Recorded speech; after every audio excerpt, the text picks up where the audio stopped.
the other day, this friend of mine, she was telling me about this game that she played at camp.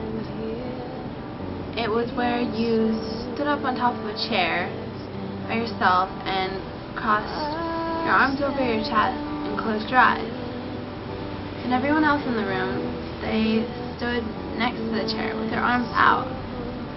And the whole point of the game was to fall back and they catch you. And I kind of was like, okay, when she told me, but then I thought about it.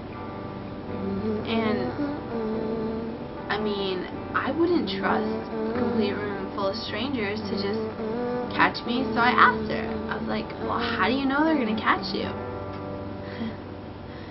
And then she looked at me and she smiled. That's the whole point of the game. You have to put your trust completely into the other people. And I started to think about that. Would I put my complete trust into a person? I mean, how often do I actually put my complete trust into anything? I don't. And I don't know, made my stomach turn. I mean, trust, it's such a flimsy word we use out there, but it's such a big thing. I mean, in the Bible, it says to trust God with everything. Everything we have, completely. And I started to ask myself, do I? Do I trust God 100%? I mean, yeah, I have my feeble attempts to say that I trust Him or show my trust in Him, but do I actually 100% of the time take everything and put it completely in Him? I mean, my entire life in His hands, trusting Him. No, I don't think so, at least. I mean, what's that entail? Like, 100% trust. So then I began to wonder about that, what that meant. And that's when I decided to read about it. Sure, yeah, we hear the expression all the time, 100% guaranteed. But honestly, how much is actually 100%? Say that you went and bought a new camera and it said 100% guaranteed on the box. Say that you took that camera and you put it on your bed, took a hammer and smashed it in, completely destroyed it, took it back to the store and told them what happened. Would they give you a new camera?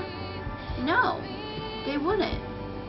So it's not 100% guaranteed. So if 100% guaranteed isn't really 100% guaranteed, then what is 100% guaranteed? I mean, if you think about it, how often do we actually see that? Something that says it's 100% guaranteed that is actually 100% guaranteed.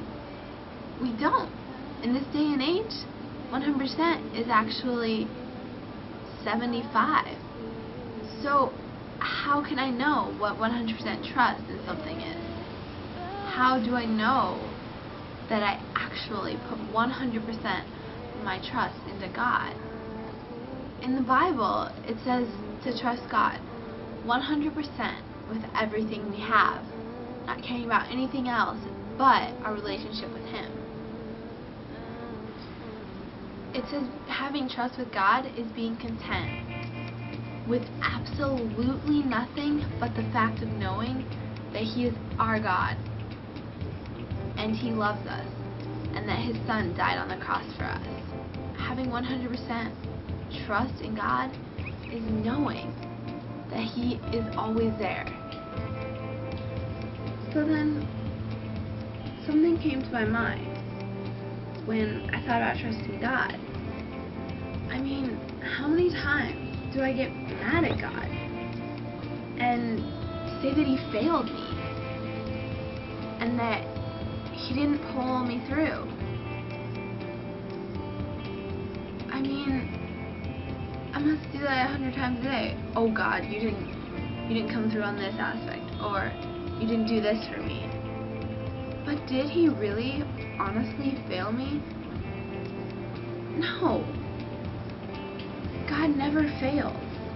We just get upset that he doesn't do things when we want them. But that's not how God is. God has a plan. A plan for each of our lives that was known and wrote down before we were even born. God knows everything about us, about our lives. He knows exactly what he wants to give us and what he wants to teach us and when.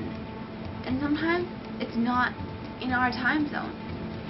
But we need to be okay with that. We need to trust God that he will come through if it needs to come through. So, after all of this, I started to think, it's so easy to say that you love God and that you trust him no matter what. And we say it so often and use it so flimsily. But you know what? We don't do it. Not 100% of the time. And that's what God asks of us. 100% of everything. Of all our trust and faith in him. We can say the words as many times as we want, but words are just words until you take action. God says to have faith in Jesus Christ through trust. We know that God will always be there. He'll always be there when we need him, and he'll never fail us. He's everlasting, and he's always there. God never fails. He's never failed me before. So why should I stop trusting him now? Why do I have any reason to doubt? That's the thing. I don't have any reason to not trust him 100% because he's never failed me before. So knowing how hard 100% guaranteed is actually the only person that we know can actually do that, give us 100% complete trust, is Jesus Christ. And that's why we need to put our 100% trust into God. We need to trust him with everything. He's the only thing that's for sure, and he's everlasting. We need to try to put 100% trust in God. No, we need to do it. We need to put everything, 100% of our life, trust and faith in him, because he is trust. He's the only thing that's for sure. Trust is such a simple word, yet such a complex meaning. But you know what? There's only one thing that's 100% trust. God is trust.